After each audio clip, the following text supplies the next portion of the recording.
Ce que j'ai découvert, c'est l'intention des initiateurs de l'Institut au milieu du XIXe siècle que j'ignorais, en fin de compte. L'Institut avait été créé sur un acte politique lié à la Révolution radicale. Il s'agissait de faire sortir le savoir académique de la tour d'ivoire que représentait l'université alors.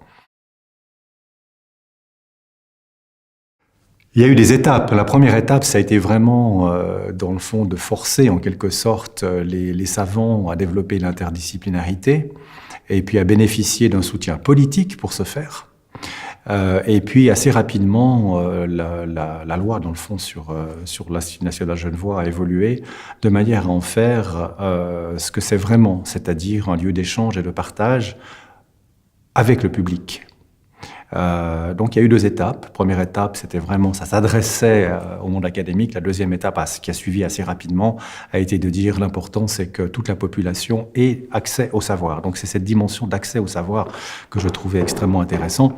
Puis traduit dans les termes actuels, où c'est un peu l'inverse finalement qui se présente, c'est-à-dire qu'il y a trop de savoir ambiant. Par le biais de l'accès à des données qui sont des données universelles, en fin de compte, par le biais d'Internet, qui fait qu'aujourd'hui, on est assailli en quelque sorte d'informations. En tout cas, on a accès à une information non maîtrisée. Et la difficulté aujourd'hui, c'est de trier. Comment est-ce que j'apprends, moi, aujourd'hui, à faire mon éducation de façon solide à partir de toute l'information à disposition, en bénéficiant de ces échanges avec les différentes personnes qui viennent partager leur savoir. C'est pas une coquetterie, c'est pas réservé à des personnes qui ont envie de passer du bon temps entre soi. Non, c'est aussi une invitation à la confrontation, à la confrontation des personnes. D'ailleurs, dans la loi sur l'Institut national genevois, on insiste sur le fait que c'est non religieux, sans connotation religieuse, et apolitique. Apolitique, c'est-à-dire que c'est pas le lot d'un seul courant de pensée, mais c'est l'endroit où viennent justement s'affronter différents courants de pensée. L'important de l'échange interindividuel, c'est que ça permet d'ancrer à un moment donné une thématique avec un engagement individuel fort. Il y a au fond que comme ça que le cerveau fonctionne. C'est dans la confrontation, c'est dans l'approximation, c'est dans le niveau émotionnel à un moment donné qu'on va ressentir parce qu'on est emballé ou qu'on n'est pas d'accord ou qu'on n'est pas compris ou qu'on est frustré. Enfin voilà, cet aspect de l'échange interindividuel favorise à un moment donné l'ancrage des connaissances au plan du processus de mémorisation, et puis permet aussi, dans la mesure où ça le contextualise par rapport à un événement particulier, on s'en souvient aussi mieux. Et après, alors évidemment, c'est la qualité du contenu. Et le contenu, il est amené par les personnes qui sont justement choisis par les comités scientifiques de l'Institut.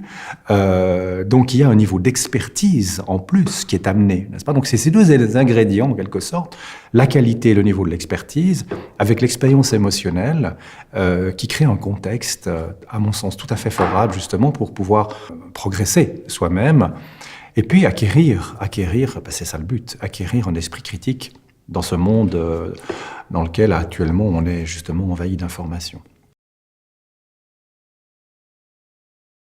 À l'occasion du déménagement, on s'est dit, mais c'est peut-être le moment de repenser l'image, puisque le lieu, l'image, oh là, donc il y a peut-être aussi... alors on a mis en place, avec les professionnels, ce qui nous semblait être nécessaire, en termes d'image. Alors ça passe par le logo, ça passe par les couleurs du logo, par le papier en tête, par les identifiants visuels de l'Institut. Et puis ça passe aussi évidemment par les réseaux sociaux, tout simplement, qui sont aujourd'hui un vecteur d'image, donc un autre style de communication publique pour annoncer l'existence de l'Institut et ses événements. Et puis également peut-être réfléchir sur la manière dont vont se dérouler les événements pour les rendre vraiment interactifs avec le public. Le comité et le public sont assez vieillissants, je ne sais pas, mais en tout cas, moyenne d'âge plutôt élevée.